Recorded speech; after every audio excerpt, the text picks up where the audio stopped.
Hello, and welcome to the Santaland podcast. I created it just for you. I'm your host, Tony Felice. In each episode, I'll read to you for 10 minutes, and then we'll talk about what we just heard.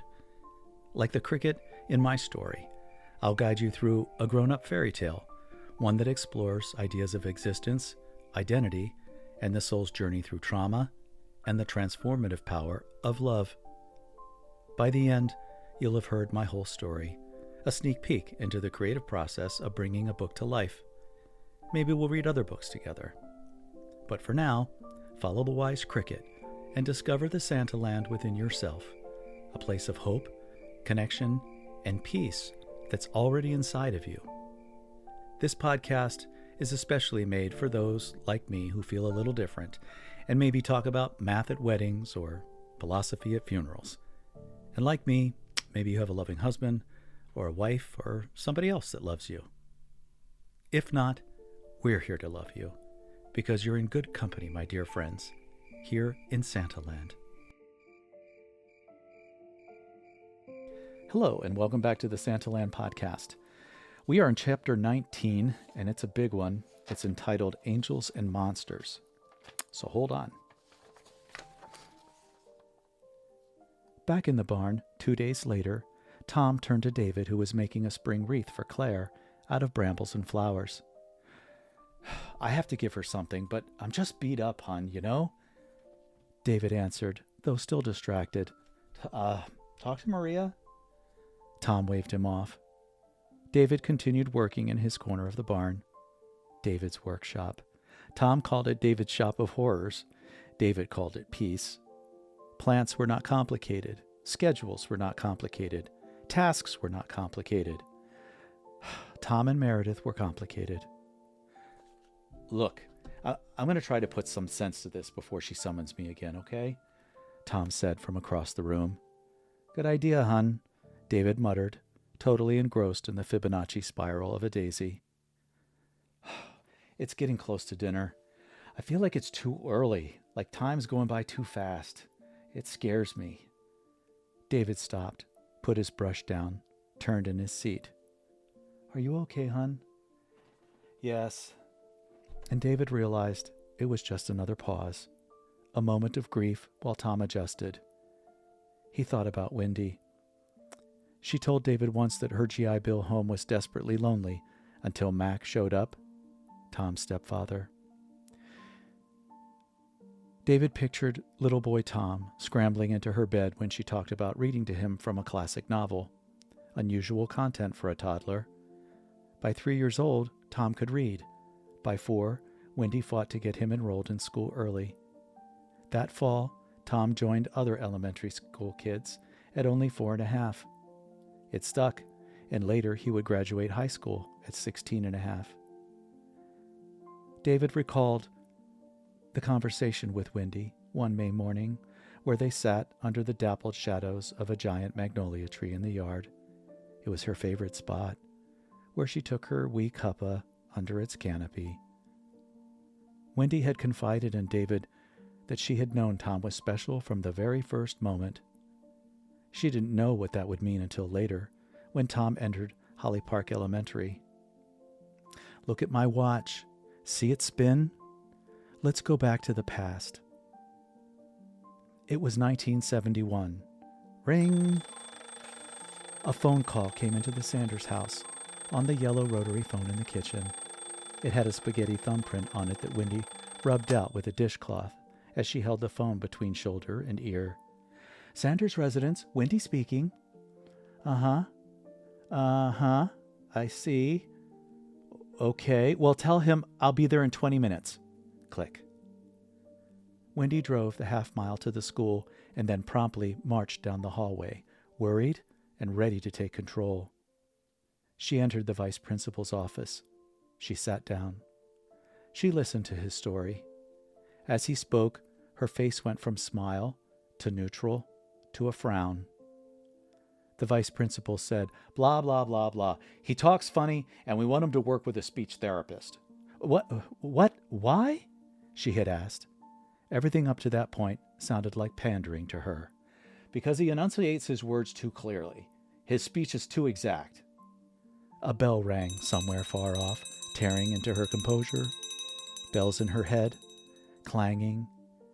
She thought, easy to lose control, easy to tear apart, easy to digest and spit out in public if necessary. Not easy to calm, not easy to focus, not easy to speak clearly. Try, Wendy. Begin. She took a beat. Too exact. Code word.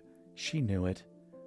She sat straight up and gently put her gloves on her chair, slowly, deliberately, delicately. Like a wealthy widow places a napkin next to her tea at the Four Seasons, after delivering withering comments to riffraff.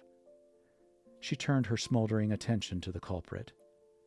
During the telling of the story, David could imagine a younger Wendy, full of bluster, rushing to Tom to safe ground. David remembered Wendy's eyes betrayed her often. She was not known for a poker face. Back then, in the vice principal's office, her head exploded, and she spoke quietly, on purpose, using barely audible words, spoken deliberately, one at a time, and over-enunciated for effect. So you're telling me that my son speaks with intention and authority, and that he correctly pronounces the words he's speaking out loud? Well, it's that, and... Wendy knew the "and" that was coming, and she cut him off soundly. It might be 1971, she thought, and I may only be 24, but bucko, I've seen enough television to know what's up. My son's being bullied, she thought, for being different. Not just smart, but creative. She narrowed her gaze at her foe. When no answer came, she said, "So what you're trying to tell me is that my son is intelligent."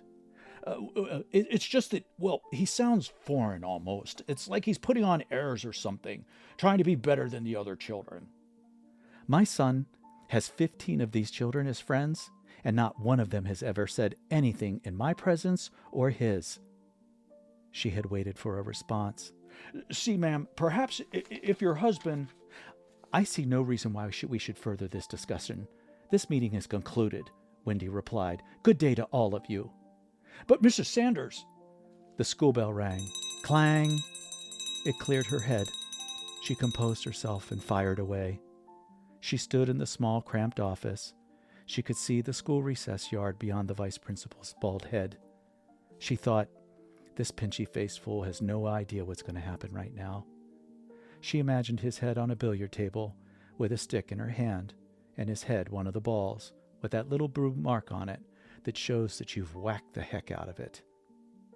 Calmly, she took off her glasses, wiped them with a handkerchief, and then placed them in her purse, and after squaring her shoulders and replacing her glasses, she continued, Let me get this clear so you can remember it.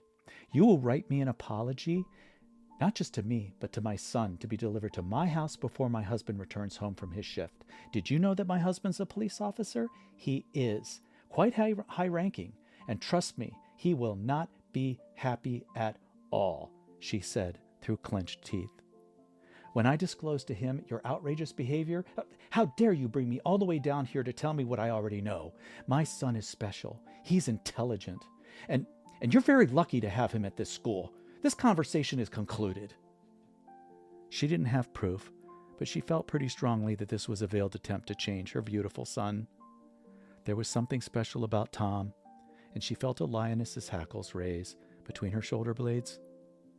She would protect him, even if she herself was not fully aware of what was going on. She had enough sense to know danger, and that Thomas might be emotionally impacted by their small-mindedness. She gathered her gloves, stood and unconsciously brushed the butt of her dress. She'd lost weight recently. It hung on her like a dress on a hanger, her shoulder blades popping as she squared them, like wings. The only sign of weakness displayed was when she unconsciously and briefly brushed her behind as she left the office, though only an astute observer would have taken notice and discovered a crack in her armor. But they didn't. Of course they didn't. The same way no one noticed the lesions on Wendy's liver until it was too late, David thought. People often stick their noses in places where they don't belong instead of noticing the things that really matter. Humans sometimes gravitate towards the worse, and Wendy hated that about others. She did not understand why other people were so worried about other people's business but their own. And she's right. Minding one's own business is the first step to finding Santaland. She opened the door and had grabbed Tom waiting outside, and then promptly marched with him out of the vice principal's office, upsetting a stack of papers at reception, which then fell one by one to the floor. She did not even hesitate, but instead sailed Tom along the long hallway of his linoleum childhood. It seemed as if the floor receded, and all the light was concentrated at the end. Forced perspective glowing across the new wax shine under an exit sign over the door. Sunlight blaring through glass. "I've never heard such bullshit in all my life," she said to Tom. "There isn't one kid here smarter or better than you, and I'll tell you that right now, bucko." She said the last word loudly for the whole world to hear. The response was another bell. As they made their way to the end of the hall, Tom could hear Wendy's pantyhose swishing silently beneath the fabric of her skirt. Whoosh, whoosh, whoosh. She stopped, stooped down, and she grabbed Tom, and she turned him quickly to face her. She hugged him fiercely. Tom hadn't been startled. He later told David that he knew she was protecting him, and he could see light radiating around her. Like a glow, it framed the scarf around her head. He noticed how it illuminated the nubby fabric of her pantsuit, like fuzzy mittens against sunshine. He thought she looked like Jackie Kennedy, with glasses and red hair. Little Tom had no idea what was happening, of course. It'd be many years before the purpose and intent of her wrath made sense to him. "You're perfect, Tom. You are loved." And with that, she stood up, grabbed his hand, and seemed to glide across the shiny floor. He felt as if an angel had taken flight and brought him along for the ride. In the parking lot, she had helped him into the car, all while muttering to herself.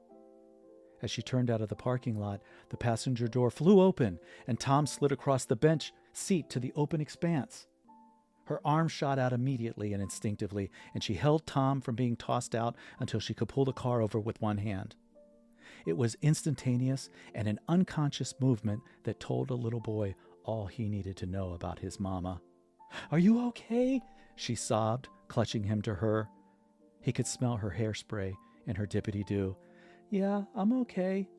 She clung to him and sobbed. Then she pushed him away and checked him all over. "Are you okay, Tommy? Oh my God, okay. Okay, you're okay, Wendy. He's okay, it's okay." "Mommy, it's okay, I'm okay," Tom replied. She turned back to the windshield, white knuckles on the wheel at 10 and 2. "Okay, baby," she said. "Okay." They drove home in silence. Tom had looked out the window. It fogged with his breath. Fall was coming. He'd looked at her. He could tell she was thinking hard. Her lips had been moving, but there was no sound.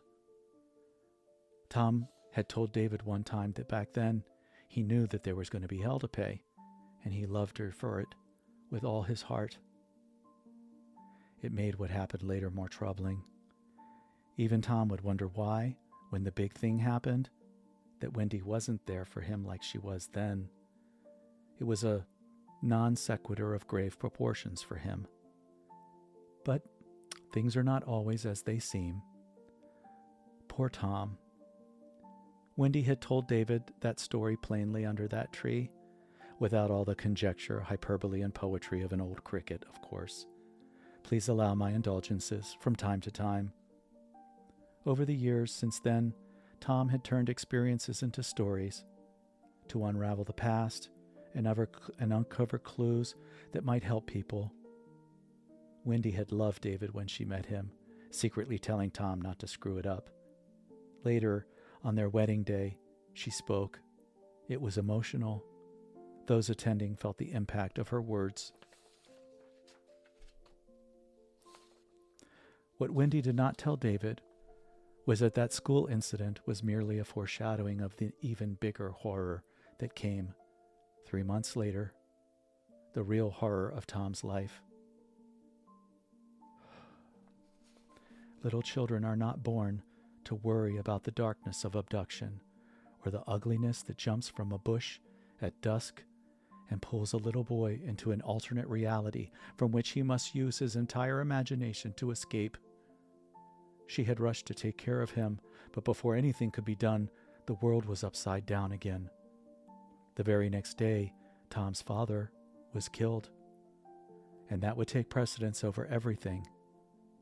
The funeral gave birth to the void. The void was greater than the monster, but the monster would create a void of its own over time. Remember those predators? They convince you to eat yourself, or others. They always do. Without kindness, there is no light.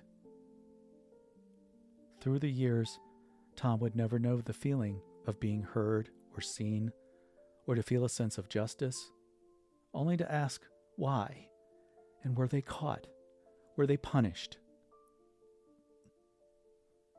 Tom was only told that it went away, but nothing more. It was never discussed. But a small boy's forgetting is not the same as a grown man's awakening and a desire to be seen and heard. They never spoke of it. Time passed. Now, horror lived in every book Tom ever wrote.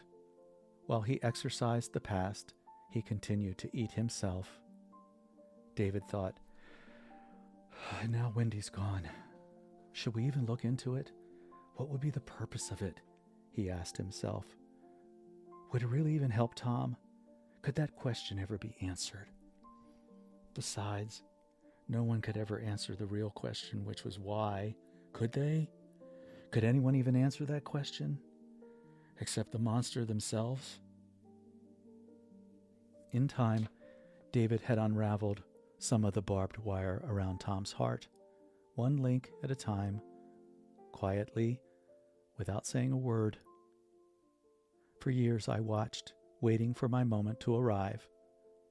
Do you know how difficult it was to sit there and to hear that story without chirping? It took all my nerve.